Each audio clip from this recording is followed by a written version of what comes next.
kệ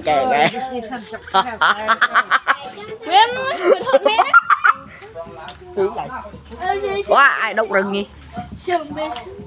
nè hàng nốt nè đây bác làm đường thông mông nha anh em còn cái nào dùng thơ tẹo đai và chui ông ho nhau mà con ông ơi ơi nhớ cho mình một cái like với một cái subscribe với một cái chuông nha. Không có gì đâu có đăng lên như YouTube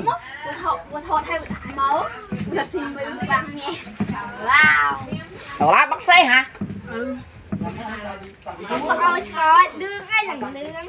đây đường thục nâu nha anh em coi mấy cái chạy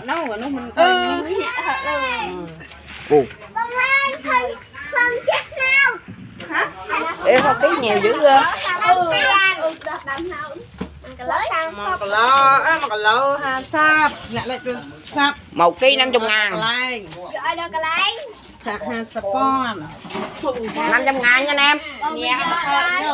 bây giờ đã thấy con là từng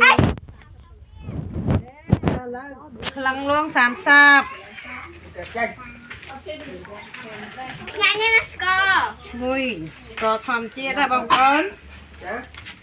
không chia đấy dân mình lại lao nói cho mình đăng dân nè láng về ập ma phụ ăn cái nè la nè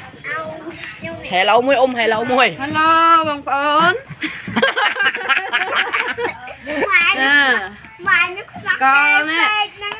ê cùng bay đi cho tu lâu hơi chui con khát bằng con sẽ muốn là chăm bàn khao ít biết lan tu lâu hơi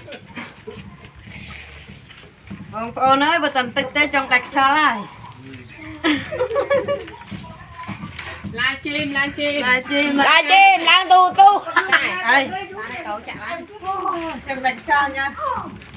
nào nè nhà thêm tôi quy đồng phật bọn chân tham đâu ấy hả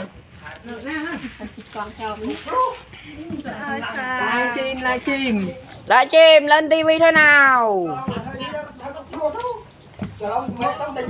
thử ruộng mạnh mới ruộng mạnh mới nhiều ra nè thằng đi nè đây nào thục nâu nha các bạn thử miếng nha nó ngon đại sở và sinh khai sản yêu phải bây giờ mình sẽ tắt nha các bạn